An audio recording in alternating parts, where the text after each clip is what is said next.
क्या आपने कभी सोचा है कि जो भोजन हम खाते हैं वह सिर्फ हमारे शरीर को ही नहीं बल्कि हमारे मन और आत्मा को भी प्रभावित करता है। ओम स्वामी जी की पुस्तक वेलनेस सेंस का 8वां अध्याय खाने की समझ हमें यह सिखाता है कि सही आहार कैसे हमारी ऊर्जा, भावनाओं और संपूर्ण स्वास्थ्य को प्रभावित करता है। प्रकृति ने हमें अनगिनत खाद्य पदार्थ दिए हैं, लेकिन हर व्यक्ति के लिए सही भोजन क्या है? कौन सा आहार हमारे शरीर और दिमाग को संतुलित रखता है? क्या खाने की हमारी आदतें हमारे मानसिक और आध्यात्मिक विकास में कोई भूमिका निभाती है? इस अध्याय में आपको इन सभी सवालों के जवाब मिलेंगे। अगर आप जीवन को गहराई से समझना चाहते हैं और आध्यात्मिक प्रेरणादायक व ज्ञानवर्धक ग्रंथों को सुनना पसंद करते हैं तो रुचि ज्ञान गंगा आपके लिए है। यहाँ आपको ओम स्वामी जी की पुस्तकें, रोचक कथाएं और जीवन को बदलने वाले विचार सुनने को मिलेंगे। चैनल को सब्सक्राइब करें, ऑडियो वीडियोस को लाइक करें, शेयर करें ताकि और भी लोग इस ज्ञान का लाभ उठा सकें। हमें कमेंट करें और बताएं कि आपको यह अध्याय कैसा लगा। ज्ञान का दीपक जलाएं रुचि ज्ञान गंगा के साथ। अध्याय 8 खाने की समझ। शाह जो अपने 30वें शतक के मध्य में थी, उदास थी। उसकी भावनाएं अनुचित नहीं थीं। उसका वजन 20 पाउंड अधिक था और अपने सभी प्रयासों के बावजूद वह अपना वजन कम नहीं कर पा रही थी।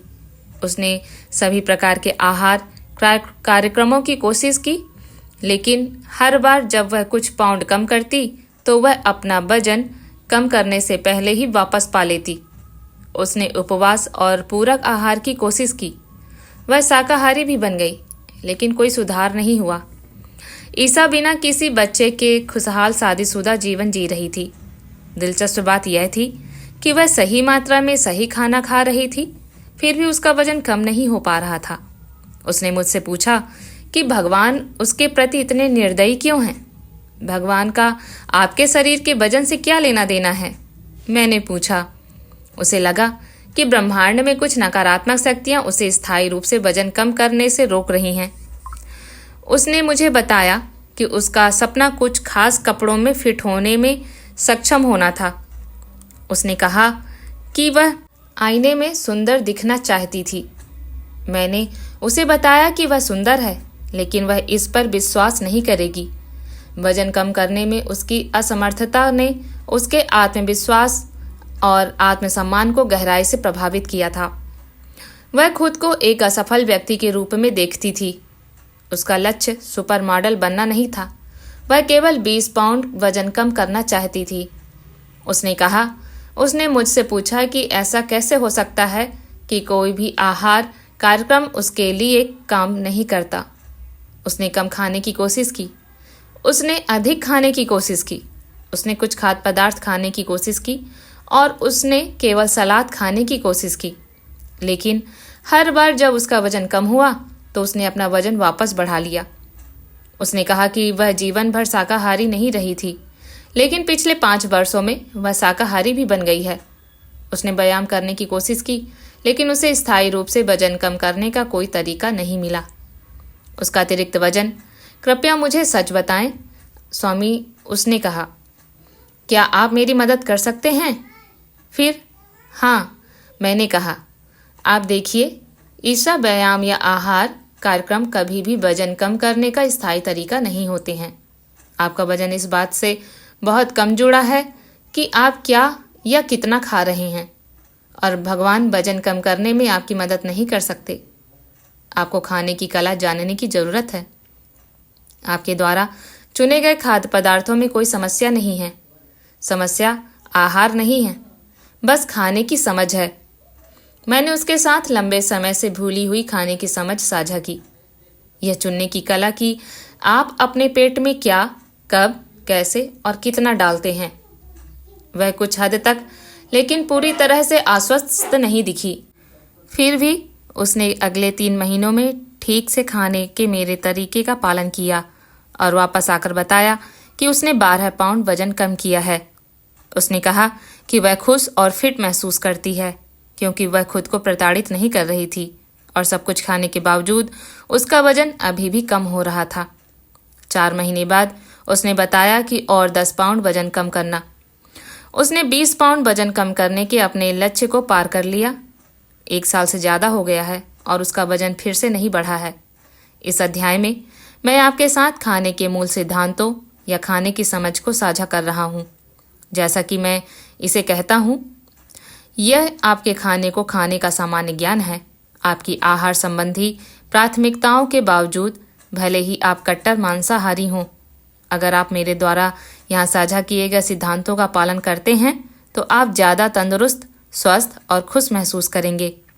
खाने का मतलब सिर्फ यह नहीं है कि आप क्या खाते हैं, लेकिन आप कैसे खाते हैं यह बहुत ज़्यादा मायने रखता है। अपना खाना खाना कोई काम नहीं बल्कि एक कला, एक अनुशासन, एक विज्ञान है। यहाँ तक कि कई तत्वों वाला एक ढांचा भी है जो आपके शरीर और दिमाग को प्रभावित करता है कि आप जो खाते हैं उसे कैसे संसाधित और अवशोषित करते हैं।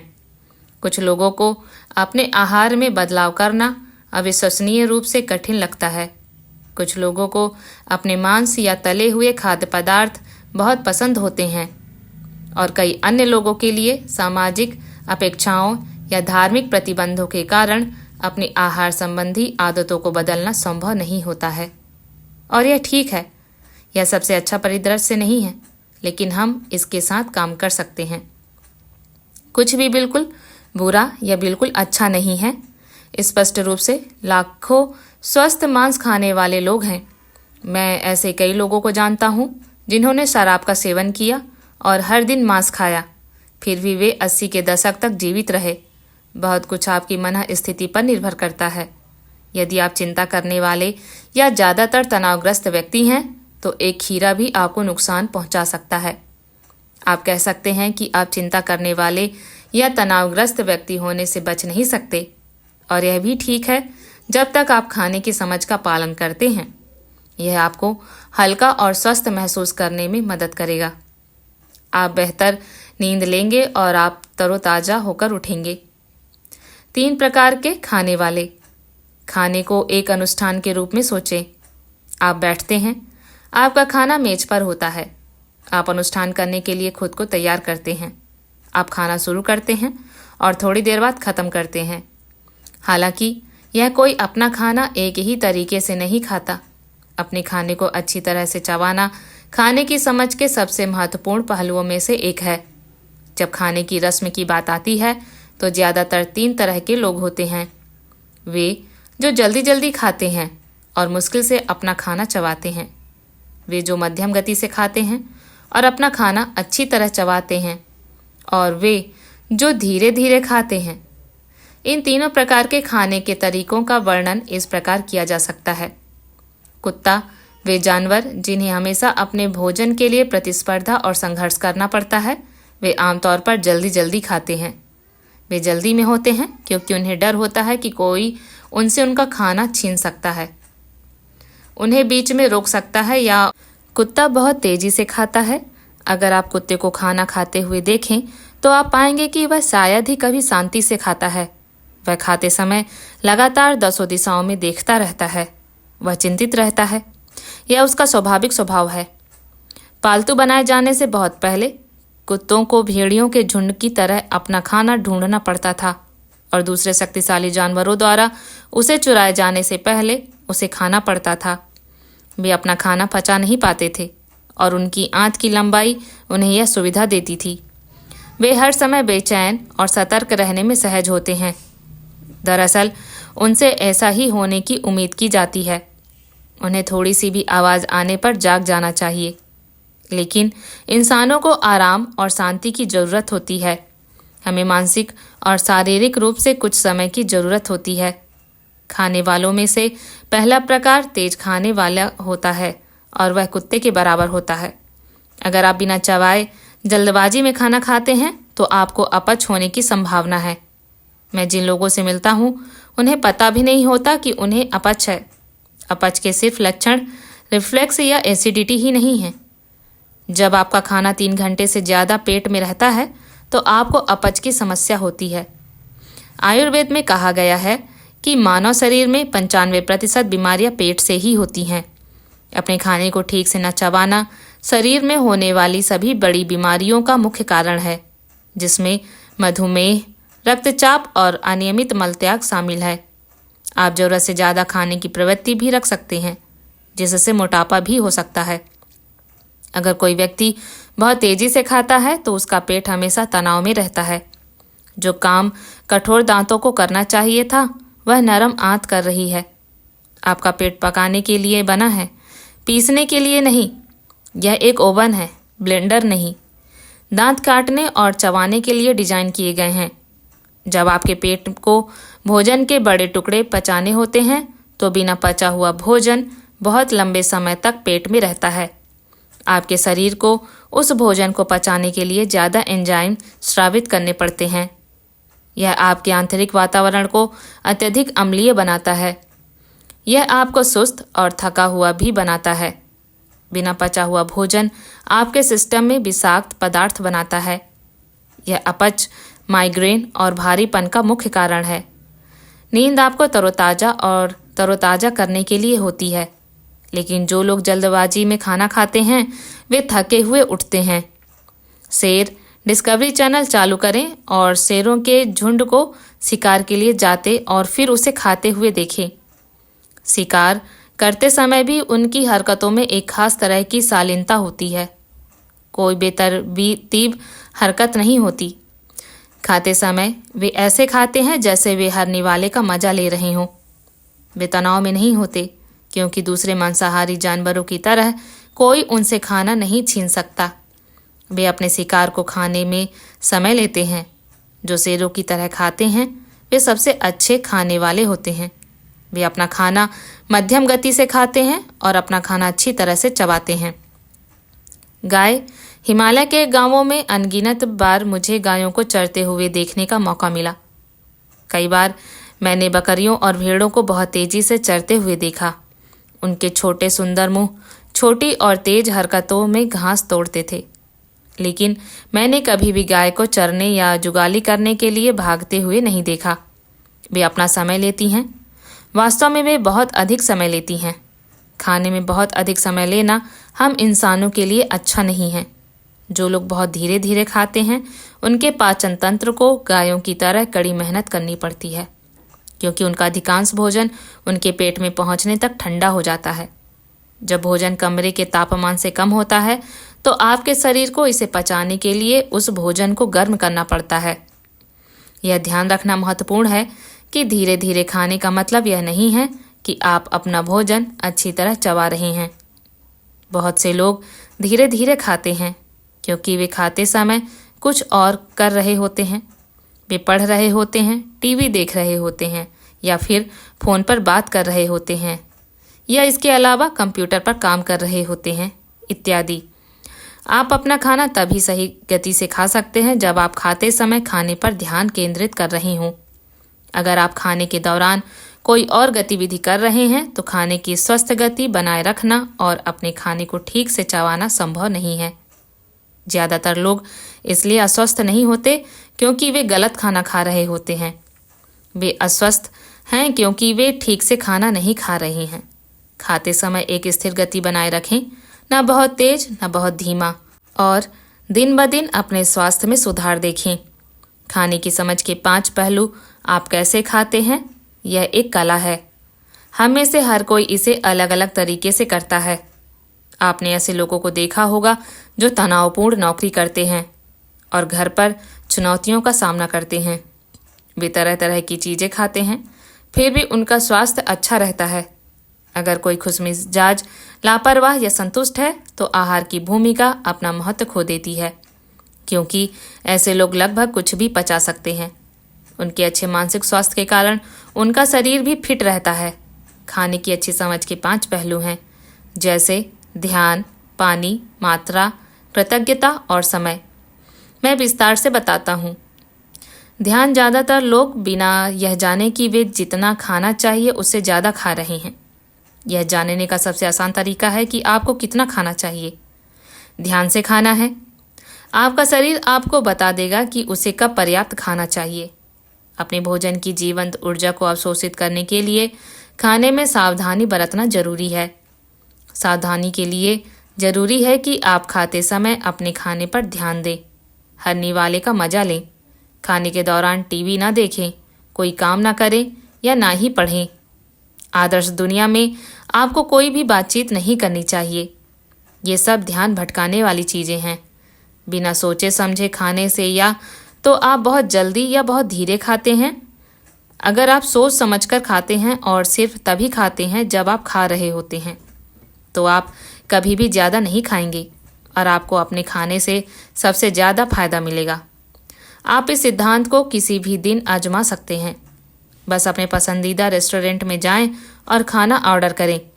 आप पाएंगे कि आप सामान्य से कम खा रहे हैं। ऐसा इसलिए है क्योंकि आप खाते समय बातचीत नहीं कर रहे हैं। आप बस अपने खाने पर ध्यान दे रहे हैं। सोच समझकर खाने से आपका दिमाग खाने से सबसे ज़्यादा फायदा उठा पाता है। सोच समझकर खाने का दूसरा सबसे महत्वपूर्ण आयाम है अपने खाने को अच्छी तरह चबाना। शेर बनने का लक्ष्य रखें, अपने भोजन के चयन में नहीं बल्कि अपने खाने के तरीके में। अच्छी तरह चबाने से न केवल आपके पेट को आराम मिलता है, बल्कि यह भोजन को तेजी से पचाने में मदद करता है और वास्तव में भोजन को ज़्यादा पौष्टिक बनाता है। जब आप भोजन चबाते हैं तो लार में मौजूद एंजाइम भोजन के साथ मिल जाते हैं। जितना ज़्यादा आप चबाते हैं उतने ज़्यादा एंजाइम मिलते हैं। जब एंजाइम युक्त अच्छी तरह चबाया हुआ भोजन आपके पेट में जाता है तो आपका पेट इसे आसानी से पचा लेता है। भोजन जल्दी पच जाता है और शरीर एसिड और विषाक्त पदार्थों से मुक्त रहता है। जो लोग अपने अस्वास्थ्यकर आहार को नहीं छोड़ सकते, उनके लिए मेरी एकमात्र सलाह है कि वे अपने भोजन को बहुत अच्छी तरह चबाएं। शास्त्रों में कहा गया है कि पानी पीना चाहिए और भोजन पीना चाहिए। इसका मतलब है कि जब भी आप पानी पी रहे हों तो आपको इसे घूंट घूंट करके नहीं पीना चाहिए, और आप जब खा रहे हों तो अपने भोजन को अच्छी तरह चबाएं कि यह लगभग तरल हो जाए। औसत मनुष्य के 32 दांत होते हैं, इसलिए प्रत्येक निवाले को कम से कम 32 बार चबाएं। जो व्यक्ति अपना भोजन अच्छी तरह चबाता है वह अधिकांश शारीरिक बीमारियों से मुक्त रहता है। पानी 2300 साल पहले से भी पहले भारत ने एक शानदार दिमाग पैदा किया।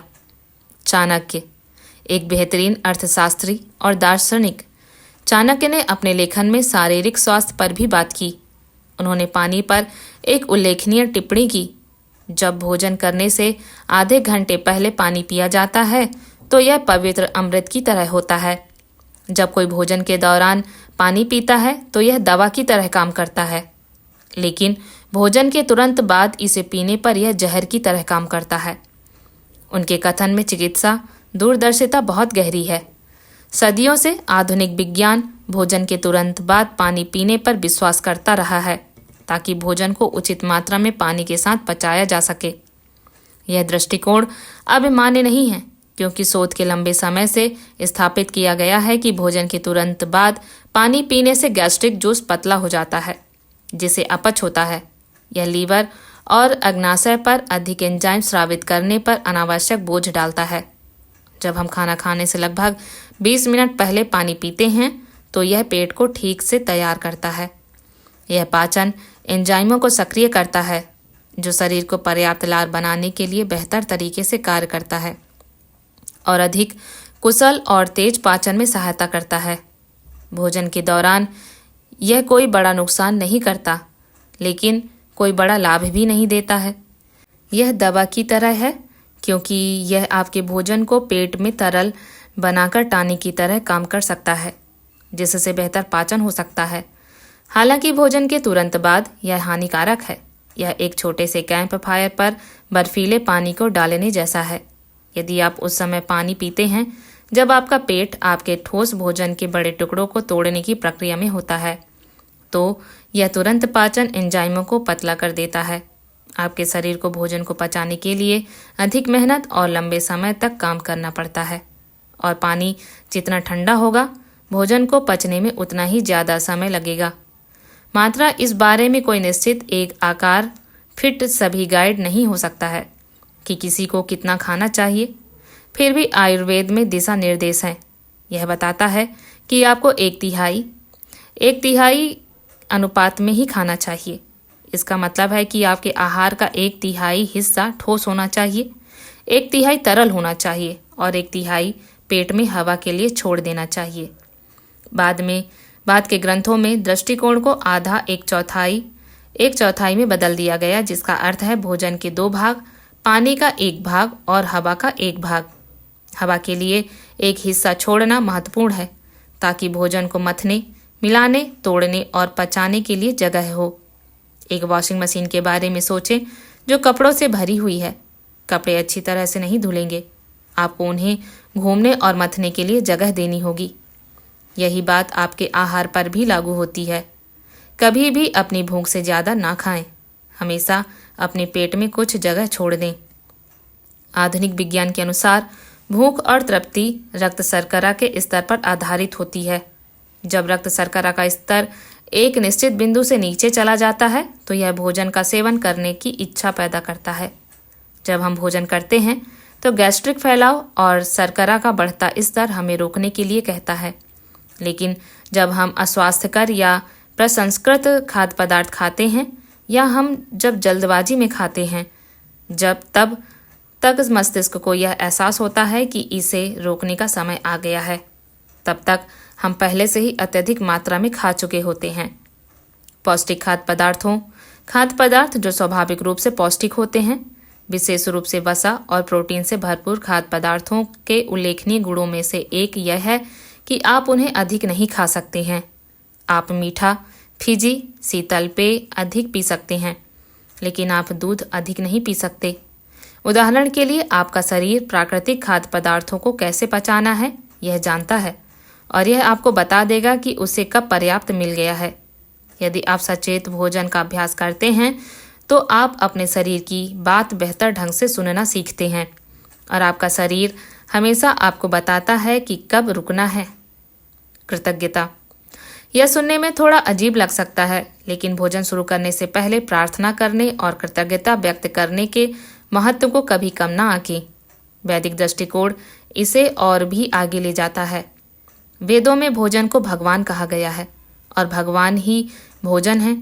खाने की प्रक्रिया को एक पवित्र अनुष्ठान माना जाता है। इसे यज्ञ, पवित्र अग्नि अर्पण कहा गया है। पाचन अग्नि आपके पेट के गड्ढे में जलने वाली पवित्र अग्नि है। भोजन का प्रत्येक निवाला एक आहुति है और पेय का प्रत्येक घूंट एक आहुति है। यह आपके शरीर के मंदिर में आपकी आत्मा की वेदी पर है। जब आप इस भावना के साथ खाते हैं तो भोजन आपको नुकसान नहीं पहुंचा सकता है। सबसे गहन दार्शनिक दृष्टिकोण से आप इस तरह से भोजन करके भोजन में मौजूद लाखों सूक्ष्म जीवों से दोस्ती करते हैं। वे आपको पोषण देने और आपको मजबूत बनाने के लिए आपके शरीर में प्रवेश करते हैं। भारत में पुराने समय में मेज पर बैठकर खाना अपमानजनक और अस्वस्थ माना जाता था। लोग एक पतली चटाई बिछाते थे और फर्श पर बैठ जाते थे। यह कृतज्ञता के कारण किया जाता था। हमने यह भोजन काट से प्राप्त किया है, इसलिए आइए हम इसके उपहारों को खाते समय धरती से संपर्क में रहें। वे स्वयं पहला भोजन खाने से पहले सृष्टि के अन्य प्राणियों के लिए भोजन के कई निवाले अलग रख देते थे। यह दैवी शक्तियों को ध्यान देने और भलाई के अपने हिस्से को पूरा करने के लिए था। प्रत्येक व्यक्ति द्वारा प्रसाद के 5 ग्रास मुंह भर अलग रखे जाते थे। एक एक गाय, एक पूर्वज, एक पक्षी, एक कुत्ता और एक अन्य मनुष्य के लिए। प्रकृति साझा करने के सिद्धांत पर बढ़ती और पनपती है। भोजन करने से ठीक पहले न केवल आशीर्वाद दिया जाता था, बल्कि अक्सर भोजन से पहले दैनिक अग्नि अर्पण या प्रार्थना की जाती थी। लोग उठते, तरोताजा होते, स्नान करते, सूर्य को जल चढ़ाते, मैं इस बारे में बाद में बताऊंगा, और वैदिक मंत्रों का जाप करते या अपनी दैनिक प्रार्थनाएं करते। इससे उनमें विनम्रता और शांति पैदा होती थी। यह उन्हें भीतर के प्रकाश के संपर्क में लाता था। यह उनके शरीर और मन को भोजन के लिए तैयार करता था। शांत मन और शरीर तब खाए गए भोजन के पोषण और पोषण के हर निशान को निकाला। भारत में आज भी लाखों लोग इस परंपरा का पालन करते हैं। पिछले 1 दशक में मुझे ऐसा कोई समय याद नहीं है जब मैंने ईश्वर को अर्पित किए बिना भोजन किया हो। यह आपको संपूर्ण महसूस कराता है। यहाँ एक सरल अभ्यास है। मेज पर बैठ जाएं, कुछ गहरी सांसें लें। अपने आप को याद दिलाएं कि आप कड़ी मेहनत करते हैं और ज़्यादातर काम इसलिए करते हैं ताकि आप एक संतुलित भोजन का आनंद ले सकें। और अब जब आपके सामने भोजन है तो हर निवाले का स्वाद लेने का समय आ गया है। आपको भोजन प्रदान करने के लिए ईश्वर या प्रकृति या ब्रह्मांड का धन्यवाद करें। हमारे ग्रह पर करोड़ों लोग हैं जो हर रात भूखे सोते हैं। अपने आप को याद दिलाएं कि आप कितने भाग्यशाली हैं। पानी के 2 घूंट लें। अपने शरीर और अपनी सांसों को शांत करें। बस कल्पना करें कि आप अपने पेट में दिव्य पाचन अग्नि को अग्नि अर्पित कर रहे हैं। कल्पना करें कि हर निवाला प्रकृति का एक हिस्सा है और आप इसे अपने अंदर समाहित करने वाले हैं। धीरे धीरे खाएं, हर निवाले को चबाएं और हर निवाले में मौजूद रस का आनंद लें। इसमें ज़्यादा समय नहीं लगता, बस जागरूकता की ज़रूरत होती है। समय यह जानना कि कब खाना है भोजन के मामले में सबसे बड़ी जानकारी है। सभी आयुर्वेदिक, यौगिक, तांत्रिक और अन्य वैदिक शास्त्र भोजन खाने के सबसे अच्छे समय के बारे में पूरी तरह सहमत हैं। सुबह के खाने का समय हर व्यक्ति की दिनचर्या के हिसाब से अलग अलग हो सकता है, लेकिन वे दृढ़ता से सलाह देते हैं कि आप सूर्यास्त से पहले या उसके आसपास ही खाना खा लें। आम सहमति यह है कि खाना खाने से पहले खाना चाहिए, सोने से 4 घंटे पहले। आदर्श रूप से आपको शाम को खाना चाहिए और फिर टहलने जाना चाहिए। यह स्वस्थ जीवन के लिए एक सरल नुस्खा है। बिस्तर पर जाने से ठीक पहले खाना 3 दोषों को बढ़ाने का एक निश्चित तरीका है। देर से या सोने से ठीक पहले खाने से वजन बढ़ता है। ऐसा मुख्य रूप से इसलिए होता है क्योंकि जब आप सोने से ठीक पहले खाना खाते हैं तो आपका शरीर इंसुलिन का स्राव करता है और इंसुलिन सभी पोषक तत्वों के समूहों, प्रोटीन और कार्बोहाइड्रेट सहित को ट्राइग्लिसराइड में तोड़ देता है। ट्राइग्लिसराइड्स शरीर और आपके आहार में पाए जाने वाले वसा का प्राथमिक प्रकार है। आधुनिक विज्ञान यह सुझाव देकर इस दृष्टिकोण को मान्य करता है कि दिन के अंत में चयापचय धीमा हो जाता है। यहाँ तक कि इंसुलिन का स्राव भी साइक्रेडियन लय नामक एक पैटर्न का अनुसरण करता है। यह रात में कम हो जाता है और आधी रात से सुबह 6 बजे के बीच सबसे कम होता है, जब यह दोपहर से शाम 6 बजे के बीच चरम पर पहुंचने से पहले फिर से बढ़ना शुरू होता है। अभ्यास के साथ भोजन के बाद 5 घंटे या उससे ज़्यादा समय के लिए बिस्तर पर जाना आसान हो जाता है। लेकिन अगर आप भूख के कारण सो नहीं पाते हैं तो आप बिस्तर पर जाने से 1 घंटे पहले कोई हल्का पौष्टिक नाश्ता जैसे कि कोई फल खा सकते हैं। लक्ष्य यह है कि आप खाली पेट बिस्तर पर जाएं। अगर आप ऐसा करते हैं तो आप अच्छी नींद लेते हैं, आप तरोताज़ा उठते हैं, दोष संतुलित रहते हैं, आपको रात के बीच में प्यास नहीं लगती और आपकी नींद बिना किसी रुकावट के आती है। यह सभी कफ विकारों के लिए विशेष रूप से अच्छा है। आयुर्वेदिक ग्रंथों में भी कहा गया है कि व्यक्ति को तभी खाना चाहिए जब पिछला भोजन शरीर द्वारा पूरी तरह से पच चुका हो। दूसरे शब्दों में आपको तभी खाना चाहिए जब आपको भूख लगे। अगर आप सही मात्रा में खाते हैं और उसे अच्छी तरह से चबाते हैं तो आपको हर 3 घंटे में कुछ खाने का मन करेगा। हल्का पौष्टिक नाश्ता करें। अगर आप नियमित अंतराल पर पानी पीते हैं तो आपका शरीर आपको सही समय पर भूख का संकेत भेजेगा।